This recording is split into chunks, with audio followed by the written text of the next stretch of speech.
Right, so the big news out of the last couple days, specifically yesterday, has been this whole Jacob Blake case, and it's pretty much same old, same old. I mean, this one's even more obvious than George Floyd. I think George Floyd, there is at least some nuance to it, but this one is, I think it's 99% clear cut.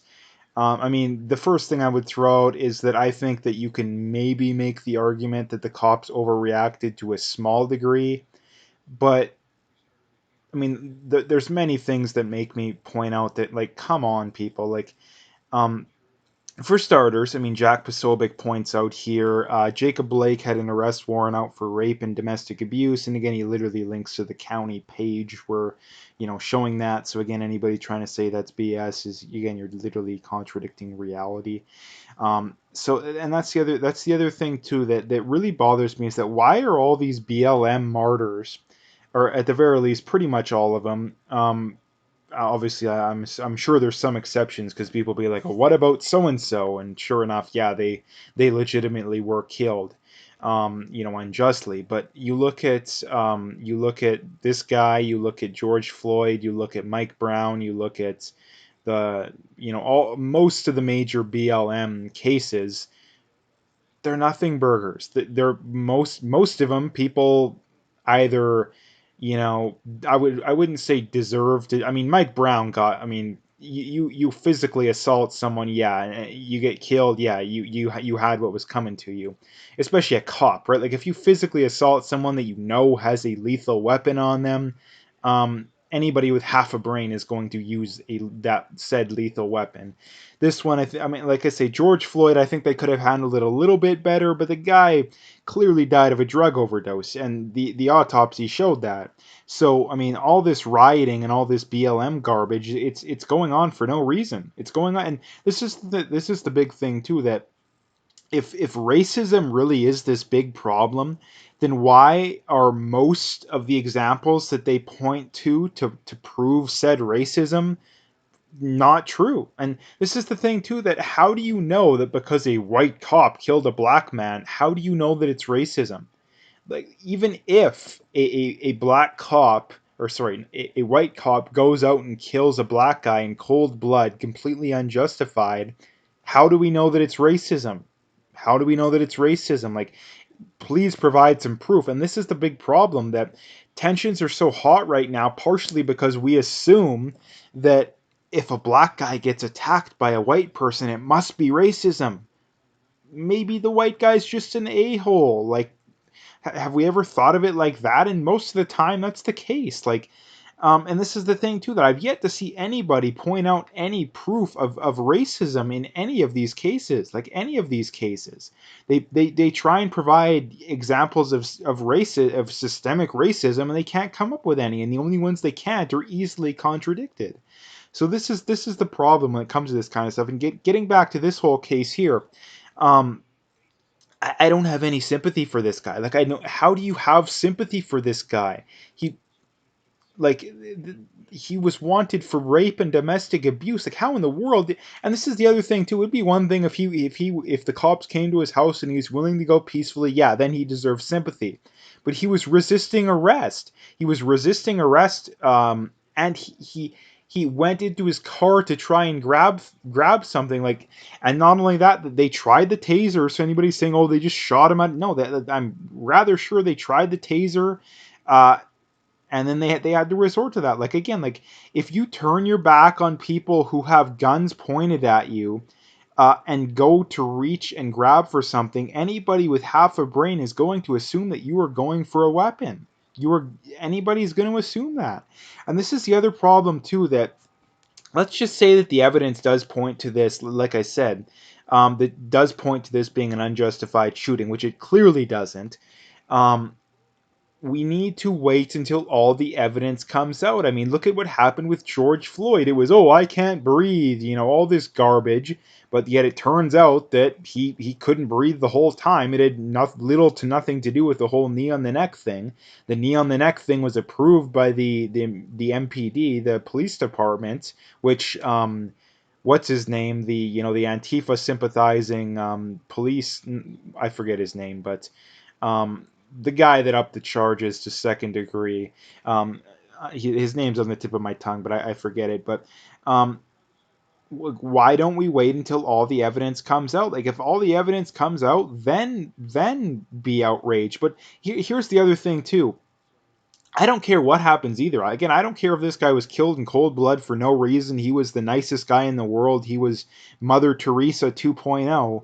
You don't riot. Like, you don't riot. I really don't understand this. And this is the problem too, that this rioting, it's only hurting their cause. Like, when this stuff first started, it did help their cause. I mean, you look at Trump's approval rating and all this kind of stuff. You look at the people's likelihood of supporting BLM. Right after George Floyd, it went up, but it's been going down consistently for the last month or two since then. Why? Because I think a lot of people are starting to wake up to the fact that BLM's largely just a Marxist terrorist organization. I think it's fair to say that they once had good intentions, but those days are long gone, and I'd be shocked if they come back. So anyway, that and not to mention too, I think the fact that people are tired of the rioting. I mean, first I think a lot of these people had the "oh, it won't happen to us, they won't come for us" argument, and then now they're coming into rural, into residential neighborhoods, and people are like, "oh yeah, yeah, now this has gotten serious." So, um, and here's the thing: the worse this kind of stuff gets, the more it's going to help Trump. Like, the more it's going to help Trump, because anybody who's on the fence about this kind of stuff, you have two options. You can vote for the guy that doesn't want people to riot, loot, burn down buildings for no reason, or you can vote for the guy who doesn't. And the Democrats almost exclusively, almost all of them, in fact, I don't know if there's any prominent Democrat that has came out condemning this stuff, supports this kind of stuff, and pretty much all the Republicans don't.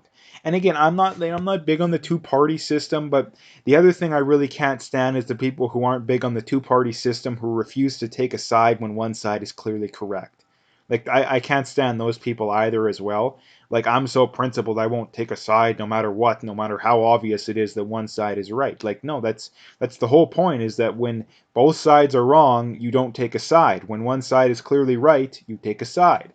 That's how that kind of stuff works. So, I mean, basically, in a nutshell, um, this you cannot possibly argue that this was a argument of racism or police brutality or any of this kind of stuff, because um, when you're this kind of person, you don't get the benefit of the doubt.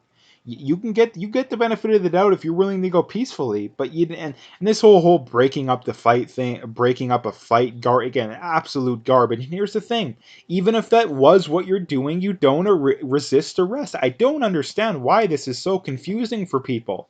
I don't understand. And this is the other thing too that people don't point out. Hey, almost all of these Black Lives Matter martyrs are people that were resisting arrest. It's kind of funny, if you don't resist arrest, all of a sudden the cops are a lot nicer to you. Like, it's a funny thing.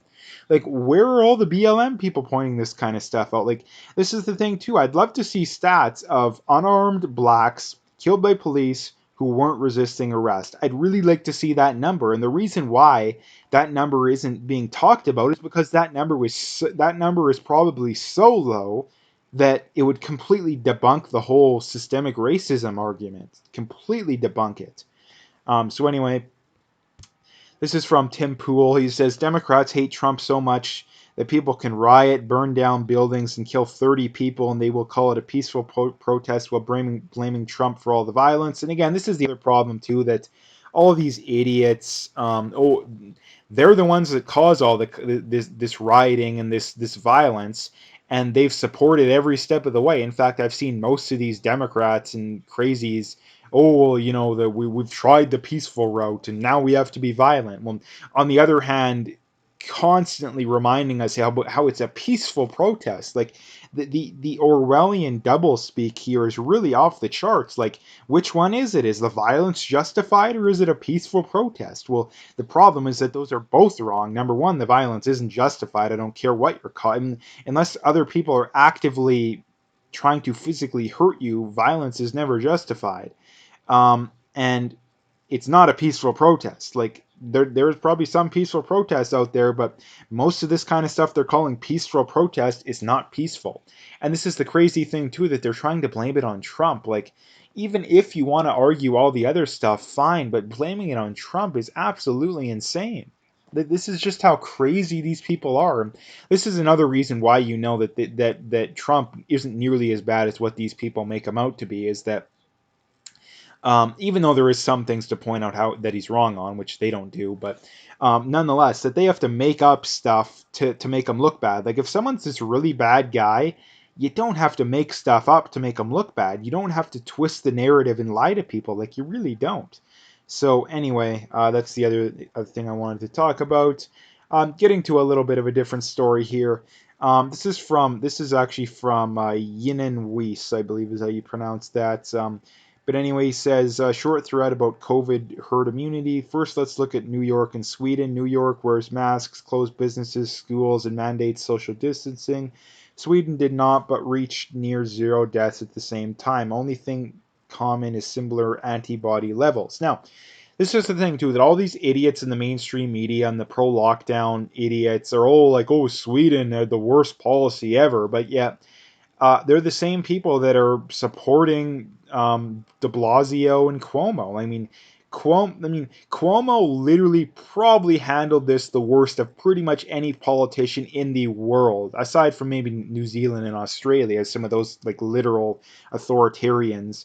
Um, he's definitely in the top five. I mean, even down to the state and the provincial level, he probably handled it one of the worst in literally the world, but yet his approval rating went up. Again, like that's just how little democracy actually works and how pointless it is. But anyway, yeah, Sweden wasn't nearly as bad as New York, like not even close. Like Sweden, they were a little bit worse than the average. If you look at that, yeah, they were a little bit worse than the average. But the other thing that no one's telling you is that their numbers are proving more than the average by the day because the virus basically doesn't exist there anymore. Like it basically doesn't exist. Why? Because they've reached herd immunity. So that's the thing to point out too is they don't have to worry about any of this BS. So what is our school return policy? What should it look like? You know, all this should we wear? No, Sweden did it right the first time around.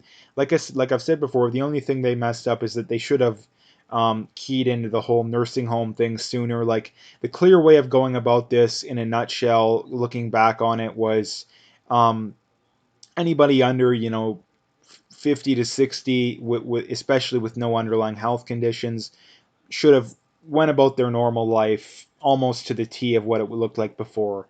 The only difference should have been we should have been a lot more stringent with nursing homes, basically, and with senior citizens, basically, especially the ones with underlying conditions. The ones that are very healthy don't need to be, honestly, they don't need to be worried. But that is what they should, and that's the thing is, um, and here's the thing too is that people point that out, oh, the nursing homes are still closed anyway. I mean, they're still not closed, but in most areas at least, but there's still stringent regulations on nursing homes anyways. Like what difference does it make? Like the pro lockdown people are so insane it's not even funny. And again, they're just flat out wrong too. And the last thing I wanted to point out here is, again, speaking of crazy lefties, um, from Dan Bongino here, group of liberals meet in person to protest against voting in person. Again, this is just how insane and the double speak of these people. It literally knows no bounds. Like this is literally something that you would see on like the Babylon Bee or some other parody outlet. Like how crazy do you have to be to like that would literally be like driving the least fuel efficient vehicle you can possibly get your hands on to a like a climate change rally. Like that would be the equivalent. But yet these people do the exact same thing. If anything, it's worse. And this is the thing too, that the reason why these leftists don't want mail or don't want voting in person is because they want to cheat. And I think the other thing is for the everyday voter, uh, Trump wants in-person voting, so they're just against it because Trump wants it. And again, the reason why Trump wants it is because he knows that the Democrats are going to cheat if there's mail-in voting. So it's kind of that circle there. And again, anybody questioning the legitimacy of this, again, we know that mail-in voting, there's tons of examples. I mean, you look at New Jersey, just had a massive case of fraud. I think they have to redo the whole election because so many ballots were found to be fraudulent. Um, again, so there's plenty of examples. You look at the numbers, mail-in ballots are more than twice as likely to be rejected. So the idea of mail-in voting being a lot less reliable than in-person voting is clearly borne out by the evidence. And the other thing the Democrats want to do is not only do they want just mail-in voting, but they don't even want to require people to have to sign off. Right, like if you right now the rules go, if you have a mail-in ballot or an absentee ballot, you at the very least have to sign off, and they match up the signatures. But the Democrats don't even want that. So again, it's so obvious they want to cheat. It's not even funny. Like if they came out, tomorrow and be like, "Yeah, we want mail-in ballots because we want to cheat," like it wouldn't surprise anybody because they're basically already admitting it. So, and this is the thing too, is that the reason why they want to cheat is because they know they can't beat Trump in a fair fight, which is why I hear people talk about, oh, Trump's going to lose, and I kind of laugh at them because there's no way he's going to lose unless voter fraud is very rampant, which it will be to an extent either way, right? Because they don't even have ID, they don't have voter ID laws in the states, so it's still very easy to commit fraud. It's just even easier with mail-in voting, and it's even easier with mail-in voting with no signatures required. So the Democrats basically want a system to where it's literally the easiest possible way to commit fraud that you can possibly imagine. So anyway, that's kind of what I wanted to talk about today. If you liked the video, make sure you hit that like and subscribe if you haven't already. Make sure you follow me on those other platforms. They're all linked up in the description. Again, very important that you follow, you like, you subscribe. And last thing, stay tuned for more.